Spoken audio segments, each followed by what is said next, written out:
குருடி சரணம். யூடியூப் நண்பர்கள் அனைவருக்கும் அடியேனின் நண்பரான வணக்கங்கள். நான் உங்கள் குருமணிகண்டன் பேசுகிறேன், பொள்ளாச்சியிலிருந்து. திருக்கணித பஞ்சாங்கத்தின்படி வரக்கூடிய ஜூலை மாதம் துளாராசி என்பவர்களுக்கு என்ன மாதிரியான பலன்கள் நடக்க காத்திருக்கு அப்படிங்கிற விஷயத்தை இந்த பதிவில் பார்க்க போகிறோம். பாசிட்டிவ் நெகட்டிவ் ரெண்டுமே பார்த்துடலாம். நெகட்டிவ் ஏதாவது இருக்குது அப்படின்னா அது எப்படி பாசிட்டிவாக மாற்றிக்கிறது, அதற்கான வழிபாட்டு முறைகள் என்ன, அது எப்படி செய்யணும் அப்படிங்கிற எல்லா விதமான விவரங்களையும் விரிவாக தெளிவாக டீட்டெயில்டாக அந்த பதிவில் பார்த்துடலாம். முதல்ல இந்த மாத துவக்கத்தில் என்ன கிரகநிலைகள் துலா ராசிக்கு இருக்குது அப்படின்னு சொல்லி பார்த்துட்டிங்க அப்படின்னா, ராசிக்கு 5ஆம் இடம் அப்படின்னு சொல்லக்கூடிய பூர்வ புண்ணிய ஸ்தானம் புத்திரஸ்தானத்தில் ராகு பகவான், ராசிக்கு 6ஆம் இடத்துல சனி பகவான். சனி 6ஆம் இடத்துல இருக்கிறது நல்லது தான் துலா ராசியை பொறுத்தளவுக்கு. ராசிக்கு 8ல் செவ்வாய் அப்படின்னு சொல்லக்கூடிய இருக்கும் சனியோட பார்வையில் இருக்குது. ஸோ அதை நம்ம கவனிக்கக்கூடிய ஒரு விஷயமா இருக்குது.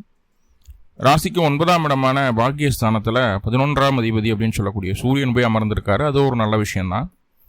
ராசிக்கு 10ஆம் இடத்துல குரு பகவான் உச்சம் பெற்று கூடவே புதன் சுக்கிரன், இங்கே புதன் வக்ரமாக இருக்காரு. ராசிக்கு 11ஆம் இடம் அப்படின்னு சொல்லக்கூடிய லாபஸ்தானத்தில் கேது பகவான் அமர்ந்திருக்கக்கூடிய ஒரு சூழ்நிலை. ஸோ இதுதான் அந்த மாத துவக்கத்தில் இருக்கக்கூடிய கிரகநிலைகள். மேலும் இந்த மாதத்தில் நடக்கக்கூடிய கிரக பயிற்சி என்னென்ன அப்படிங்கிறத பார்க்கலாம். 4/7/2026 அன்னைக்கு சுக்கிர பகவான் உங்களுடைய ராசிக்கு 10ஆம் இடத்துலேருந்து 11ஆம் இடத்துக்கு பயிற்சி ஆகிறார். உங்களுடைய ராசிநாதன் 11இல் போய் அமரக்கூடிய அற்புதமான காலகட்டம். அதே நேரத்தில் 7/7/2026 அன்னைக்கு புதன் பகவான் உங்களுடைய ராசிக்கு 10ஆம் இடத்துலேருந்து 9ஆம் இடத்துக்கு பயிற்சி ஆகிறார். ஆல்ரெடி புதன் வக்ரம் அப்படின்னு சொல்லியிருக்கேன். அப்போ பின்னோக்கி நகர்ந்து கடகராசிலேருந்து மிதுன ராசிக்கு பயிற்சி ஆகிறார். மிதுன ராசியில் புதன் ஆட்சி பலத்தில் இருக்கார். ரைட். அடுத்ததாக கடகராசிக்குள்ள சூரியன் பயிற்சி ஆகக்கூடிய சூழ்நிலை 16/7/2026 அன்னைக்கு அந்த சூரியனுடைய பயிற்சி இருக்குது. 9ஆம் பாவத்திலிருந்து ஒரு 10ஆம் பாவத்துக்கு பயிற்சி ஆகிறார். 10ஆம் பாவத்தில் சூரியன் திக்பலம், நல்ல ஒரு தரமான இடம் தான் சூரியனுக்கு. ஸோ சூரியனால் ஒரு பெரிய நெகட்டிவ் எதுவும் இல்லை. 23/7/2026 அன்னைக்கு புதன் பகவான் வக்ர நிவர்த்தி அடையுது 9ஆம் பாவத்தில். புதன் பகவான் வக்ர நிவர்த்தி அடைந்த ஒரு 3வது நாளில் சனி பகவான் வக்ரம் ஆரம்பிக்குது. சனி பகவான் வக்ரம் ஆரம்பிக்குது. இது எப்படின்னா, திருக்கணித பஞ்சாங்கத்தின்படி, வாக்கிய பஞ்சாங்கத்தின்படி இப்போ தான் பயிற்சி ஆசன் வேறு ஒரு நியூஸு. திருக்கணித பஞ்சாங்கத்தின்படி அந்த குரு சனி பகவான் வக்ரம் அடையுது. குரு பார்வையில் இருக்கக்கூடிய சனி. ஸோ இதுதான் அந்த மாத துவக்கத்தில் இருக்கக்கூடிய கிரகநிலைகளும் மேலும் இந்த மாதத்தில் நடக்கக்கூடிய கிரக பயிற்சிகள். இதில் வச்சுட்டு பொருளாதாரம் எப்படி இருக்குது அப்படின்னு சொல்லி பார்த்துட்டோம்னா, பொருளாதாரத்தை சொல்லக்கூடிய ஸ்தானம் 2ஆம் இடம், வருமானத்தை சொல்லக்கூடியது. அப்போ 2ஆம் அதிபதி செவ்வாய் ஆகப்பட்ட கிரகம் 8ஆம் இடத்துல போய் அமர்ந்திருக்கக்கூடிய ஒரு சூழ்நிலை. நம்மக்கிட்ட எவ்வளோ இருக்குது, என்ன காசு பணம் இருக்குது, என்ன பண்ணணும் என்ன பண்ணக்கூடாது அப்படிங்கிறத நம்ம தான் முடிவு பண்ணிக்கணும் இல்லையா? இன்னொருத்தர்கிட்ட இருக்கக்கூடிய காசை, இன்னொருத்தர்கிட்ட இருக்கக்கூடிய பொருளை ஒரு பிளானாக நம்ம வச்சுக்கிட்டு அது எப்படி நம்மளுக்கு கிடச்சிரும், அது எப்படி நம்மளுக்கு வந்துடும் அப்படின்னு சொல்லி போட்டு அகலக்கால் வைக்கக்கூடாது. துளாராசிக்காரங்க இந்த காலகட்டம் பொருளாதார ரீதியான விஷயங்கள் இப்படித்தான் அகலக்கால் வைப்பீங்க அப்படிங்கிறது சொல்லுது. இப்போ அப்பா வீட்டில் இருக்கக்கூடிய சொத்து நம்மளுக்கு வந்துடும் அப்படின்னு சொல்லி போட்டு நம்ம ஒரு இடம் வாங்கியிருக்கோம், அது வீடு கட்ட ஆரம்பிச்சிருவோம் இந்த காலகட்டம். ஆனால் அப்பா தரமாட்டேன்றவர். கடைசியில் பேங்க்லாம் லோன் வாங்கி வீட்டை கட்டி அப்பா கடைசியில் சொத்து தரமாட்டேன்னு சொன்னால் பேங்க் லோனை கட்ட முடியாமல் மறுபடியும் வீட்டை விற்கிற வேண்டிய சூழ்நிலையும் உருவாகும். ஒரு எக்ஸாம்பிளுக்கு அந்த விஷயத்தை சொல்கிறேன். ரைட். அப்போது உங்கள்கிட்ட என்ன இருக்குது, உங்கள்கிட்ட எவ்வளோ வருமானம் இருக்குது, உங்கள் வீட்டில் கையிருப்பு எவ்வளோ இருக்குது அப்படிங்கிறத பொறுத்து பொருளாதார ரீதியான முடிவுகள் எடுக்கிறது நல்லது. அடுத்தவங்கன்னா நான் பெத்தப்பாவே சொல்கிறேன், அவங்ககிட்ட இருக்குது நம்மளுக்கு வந்துடும் அப்படிங்கிற ஒரு எண்ணத்தோடு செய்ய வேண்டாம். முதல் விஷயம், சனியோட பார்வை 2ஆம் பாவத்திற்கு, ஸோ 2ஆம் பாவாதிபதிக்கு இருக்குது. ஆனால் குரு 2ஆம் பாவத்தை பார்க்குறாரு அப்படிங்கிற ஒரு நல்ல விஷயம். அப்போ குரு 2ஆம் இடத்தை பார்க்கறதுனால ஏதோ ஒரு வகையில் வருமானம் அப்படிங்கிறது நம்மளுக்கு கிடைக்கிறதுக்கு வாய்ப்புகளை சொல்லுது. ஏதோ ஒரு வகையில் வந்துடு வேலை செய்யக்கூடிய இடத்துல தொழில் செய்ய எப்படியாவது கையில் காசு பணத்தை கடன் வாங்கியாவது கையில் காசு பணத்தை புரட்டிடுவோம். கடன் கேட்டால் கூட கிடைக்காத சூழ்நிலைகளெல்லாம் இல்லை இந்த காலகட்டம். அதனால் எக்கனாமிக்கலாக ஏதோ ஒரு வகையில் கையில் காசு பணம் பொருளுக்கு உண்டான ஒரு சூழ்நிலையை சொல்லுது. என்னென்னா, சனியோட பார்வை செவ்வாய்க்கு இருக்கிறதுனால நல்லா புரிஞ்சுக்குங்க, அது நம்மளுக்கு பத்தவே பத்தாது. என்னடா அது அப்படின்னு தான் தோணும். எவ்வளோ வந்தாலும் பத்த மாட்டேது அப்படின்னு தான் தோணும். ரைட். அப்போது தேவையான விஷயங்களுக்கு மட்டும் பாக்கெட்லேருந்து காசு எடுத்து செலவு பண்ணுறது நல்லது. முக்கியமாக அந்த ஜிபே பண்ணுறவங்க, கிரெடிட் கார்டு யூஸ் பண்ணுறவங்களாம் ரொம்ப கவனமாக இருங்க. உங்களை அறியாமல் நிறைய செலவு பண்ணிடுவீங்க, பின்னாடி வருத்தப்படுவீங்க. ஸோ கொஞ்சம் அதில் மட்டும் கொஞ்சம் கவனமாக இருங்க. ஓகே, பொருளாதாரம் ஓகே. அடுத்தது கணவன் மனைவி உறவு எப்படி இருக்கும்? இங்கே தான் கொஞ்சம் டிப்பிக்கலான ஒரு விஷயம். ஏன்னா இது நாள் வரைக்கும் செவ்வாய் 7ஆம் இடத்துல இருந்தால் பலமாக இருந்தார், ராசியை பார்த்தாரு, ஒன்றும் பிரச்சனை இல்லை. அதே போல் ராசிநாதனுக்கும் செவ்வாயினுடைய பார்வையில் இருந்திருந்த காலமெல்லாம் இருந்தது. இப்போது அந்த செவ்வாய்க்கு சனியினுடைய பார்வை கிடைக்கிது, வேறு எந்த கிரகங்களும் பார்க்கல. ராகுக்கு எதுக்கு மிட் பாயிண்டில் போய் உட்காந்துருக்கிறார். ஸோ இப்போது கணவன் மனைவி உறவில் கண்டிப்பாக சின்ன சின்னதான நெருக்கடிகளும் நெரிசல்களையும் சந்திக்க வேண்டிய ஒரு சூழ்நிலை இருக்கும். நம்ம ஒரு விஷயத்தை நினைப்போம், அவங்க ஒரு விஷயத்த சொல்லுவாங்க. என்னென்னா நம்ம விருப்பத்தை நம்ம நிறைவேற்றிக்கணும்னு நம்ம நினைப்போம்.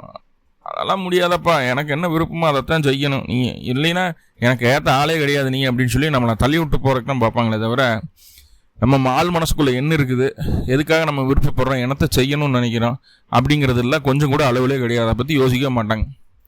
பல பேர்த்துக்கு, பல துளாராசி நண்பர்களுக்கு, இல்லை துளா லக்னமாக இருந்தால் கூட பரவாயில்ல, நிறைய நண்பர்களுக்கு இந்த காலகட்டம் காதல் திருமணம் நடக்கும். பெற்றோர்களை எதிர்த்து காதல் திருமணம் செய்து கொள்ளக்கூடிய ஒரு சூழ்நிலையை காட்டுது.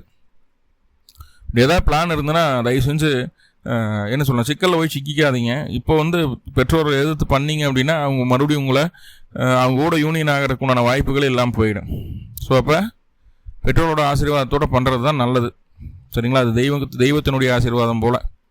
ஸோ அதன்படி பண்ணுறது நல்லது. கொஞ்சம் அதை பார்த்துக்கிட வேண்டியது இருக்கும். ரைட்? நீங்களாக சுய முடிவு எடுத்து காதலை திருமணத்தில் போய் முடிச்சுக்கொள்வது அப்படிங்கிறது நம்ம தலையில் நம்ம மண்ணை வாரி போட்டுக்கிற மாதிரி. ஏன்னா சனி 5 கூடியவர் 6 இருக்கிறாரு, 7 கூடியவர் 8 செவ்வாய்.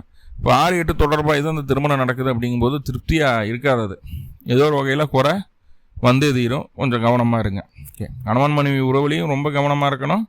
அதே போல் காதல் திருமணம் அப்படிங்கிற விஷயத்துலையும் கவனமாக இருக்கணும். நம்மளுடைய விருப்பங்களை, நான் உன்னை லவ் பண்ணுறேன், காதலிக்கிறேன், கல்யாணம் பண்ணிக்கலாமா, அப்படியே பொண்ணு பார்த்து ஓகே சொல்கிறது.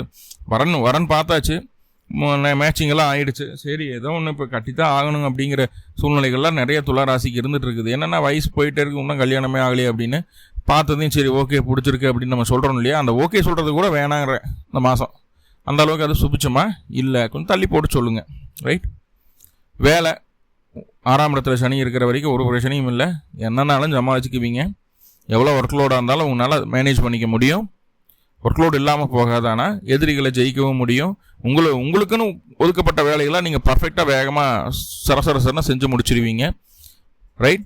ஆனால் புதுசாக ஏதாவது ஒன்று சொல்கிறாங்க, இல்லை மேலதிகாரிகள் அவங்களுடைய வேலையை உங்கள்கிட்ட திணிக்கிறாங்க அப்படின்னு தெரிஞ்சதுன்னா அவங்க வேலையை ஆற போட்டு தான் செய்வீங்க. அது கடவுளே இறங்கி சொன்னாலும் இருப்பா, என் வேலையை முடிச்சுட்டு உன்னோட பார்க்குறேன் அப்படின்னு சொல்லி அந்த மனநிலைமையில் தான் துலா ராசி இந்த காலகட்டம் இருக்குது.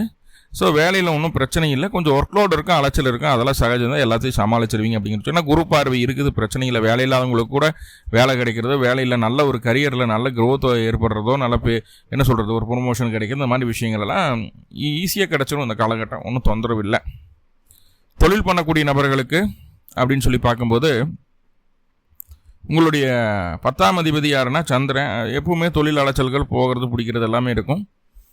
தொழில் சார்ந்து புதிய மாற்றங்களை இந்த மாதம் கண்டிப்பாக செய்வீர்கள், அதில் எந்த காம்ப்ரமைஸும் கிடையாது.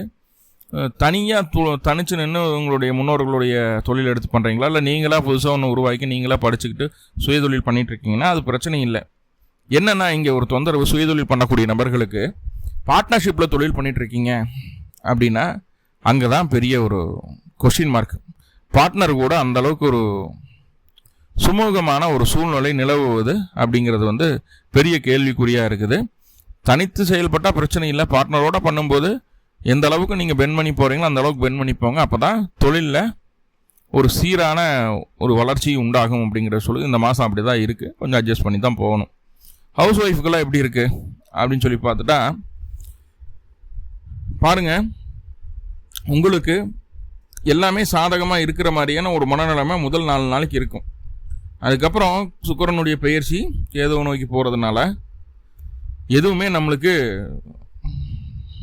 வேண்டாம், எந்த ஆடம்பரமும் வேண்டாம், சிம்பிளாக நம்ம வீட்டில் தான் இருக்கிறோம், பிடிக்கிறோம், நம்ம வேலையில் செஞ்சு நம்ம பாட்டுக்கு இருக்கலாம், அது ஆசைப்படுறது இது ஆசைப்படுறது எதுவுமே வேண்டாம், அவசியமே இல்லை.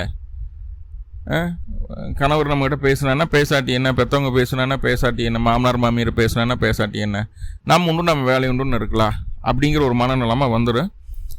கண்டிப்பாக வந்துடும். தனிமையை அதிகமாக உணரக்கூடிய ஒரு சூழ்நிலையை சொல்லுது. அதே நேரத்தில் தனிமை ஒவ்வொரு பேர்த்துக்கு வலிக்கும் இல்லையா. இந்த காலகட்டம் தனிச்சு இருக்கிறதே ஒரு சுகமான ஒரு உணர்வாக நீங்கள் பார்ப்பீங்க. துளராசி ஹவுஸ் ஒய்ஃபாக இருக்கவங்க, ஆணாக இருந்தாலும் பெண்ணாக இருந்தாலும் இது பொதுவான விஷயம். ஆனால் ஹவுஸ் ஒய்ஃபாக இருக்கிறவங்களுக்கு அந்த தனிமை அப்படிங்கிறது ரொம்ப ஈஸியாக கிடைக்கிற விஷயமா இருக்குது. அதை நீங்கள் உணருவீங்க, அதில் சந்தோஷமும் படுவீங்க. ஆழ்மனதில் இருந்த பல கரைகள், பல கேள்விகளுக்கு பதில் கிடைக்கும். ரைட். குழந்தைக்கும் பெற்றோர்களுக்கும் இடையே உறவு நிலை எப்படி இருக்குது அப்படின்னு பார்த்தா 4 கூடிய 6ல் 9ஆம் இடத்ததிபதி வக்ரம் பெற்று 23ஆம் தேதி தான் வக்ரம் நிவர்த்தி அடைகிறாரு. அப்போ உங்கள் அப்பா உங்களுக்கு சாதகமாக இருக்கிறதுக்கு வாய்ப்புகளே இல்லை. நீங்கள் அவங்களுக்கும் சாதகமாக இருக்கிறதுக்கு வாய்ப்பு இல்லை. தாயாருக்கு உடல்நல தொந்தரவுகள் வந்து போகும். தாயாரனுடைய உடல் ஆரோக்கியத்தில் மட்டும் கவனம், ரொம்ப ரொம்ப கவனம் வேணும். வண்டி வாகனத்தில் பயணிக்கும் போது அவசரம் இல்லாமல் பயணிக்கிறது நல்லது. அவசரப்பட்டீங்க அப்படின்னா கண்டிப்பாக அது வண்டியில் ஏதாவது ஒரு சேதாரம் ஏற்படுறதுக்கு வாய்ப்புகள் உண்டு. இல்லை வண்டியில் ஏதாவது பழுது பார்த்து அதை வேலை செஞ்சு மறுபடியும் ரிப்பேர் பண்ணி ஓடுற மாதிரியான ஒரு சூழ்நிலைகள் அந்த மாதம் காட்டுது. தாய் தந்தையர் அவங்கவுங்க வாட்டுக்கு அவங்கள விட்டுருங்க.